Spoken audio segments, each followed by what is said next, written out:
यही है हमारी तुम्हारी जिंदगी। एक धन संपन्न व्यक्ति अपनी पत्नी के साथ रहता था, पर काल चक्र के प्रभाव से धीरे धीरे वह कंगाल हो गया। उसकी पत्नी ने कहा, संपन्नता के दिनों में तो राजा के यहाँ आपका अच्छा आना जाना था, क्या विपन्नता में वे हमारी मदद नहीं करेंगे, जैसे श्री कृष्ण ने सुदामा की थी।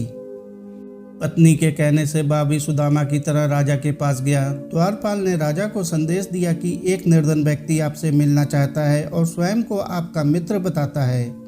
राजा भी श्री कृष्ण की तरह मित्र का नाम सुनते ही दौड़े चले आए और मित्र को इस हाल में देखकर द्रवित होकर बोले कि मित्र बताओ, मैं तुम्हारी क्या सहायता कर सकता हूँ। मित्र ने सुकचाते हुए अपना हाल कह सुनाया।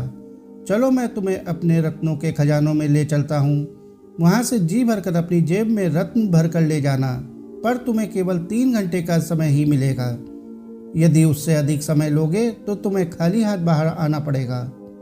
ठीक है चलो, व्यक्ति ने कहा और राजा के साथ चल पड़ा। वह व्यक्ति रत्नों का भंडार और उससे निकलने वाले प्रकाश की चकाचौंध देखकर हैरान हो गया, पर समय सीमा को देखते हुए उसने भरपूर रत्न अपनी जेब में भर लिए।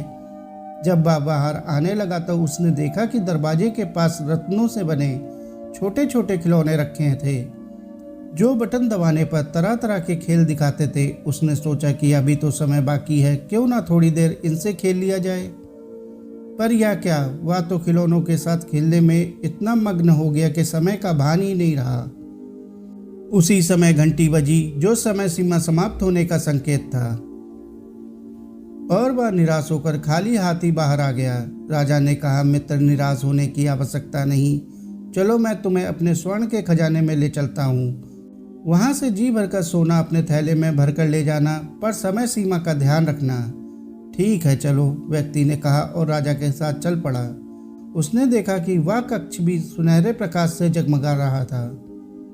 उसने शीघ्रता से अपने थैले में सोना भरना प्रारंभ कर दिया।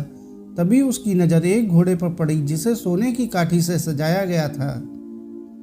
अरे, यह तो वही घोड़ा है जिस पर बैठकर मैं राजा साहब के साथ घूमने जाया करता था।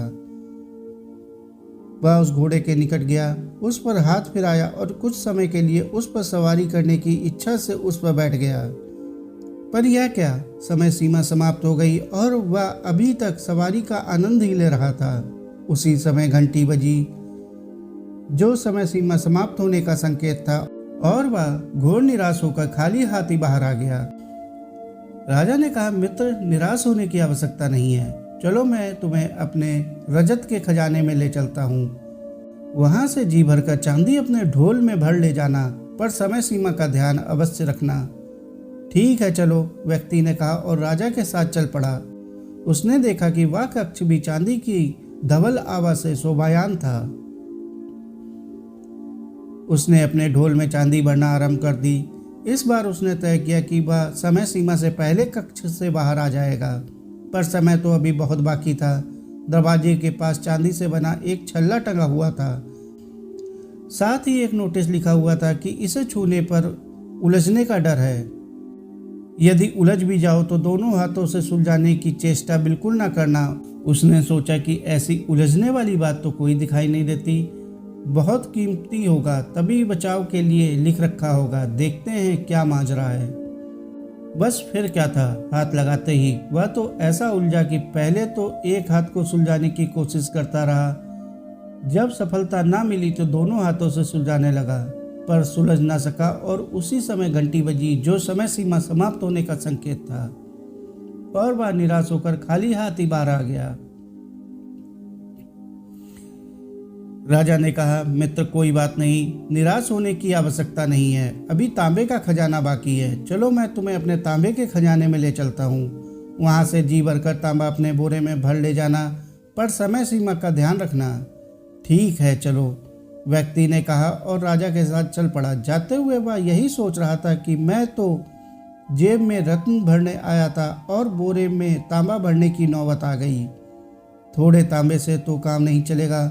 उसने कई बोरे तांबे भर लिए, लेकिन भरते भरते उसकी कमर दुखने लगी, लेकिन फिर भी काम में लगा रहा। विवश होकर उसने आसपास सहायता के लिए देखा, एक पलंग बिछा हुआ दिखाई दिया। उस पर सुस्ताने के लिए थोड़ी देर लेटा तो नींद आ गई और अंत में वहां से भी खाली हाथ बाहर निकाल दिया गया। मोरल ऑफ द स्टोरी, क्या इसी प्रकार हम भी अपने जीवन में अपने साथ कुछ नहीं ले जा पाएंगे? बचपन खिलौनों के साथ खेलने में, जवानी विवाह के आकर्षण में और गृहस्थी की उलझन में बिता दी। बुढ़ापे में जब कमर दुखने लगी तो पलंग के सिवा कुछ नहीं दिखा और समय सीमा समाप्त होने की घंटी बजने वाली है। साथियों, कहानी को अंत तक सुनने के लिए आपका बहुत बहुत शुक्रिया। कहानी अच्छी लगी हो तो कहानी को लाइक और चैनल को सब्सक्राइब कर लीजिए। धन्यवाद।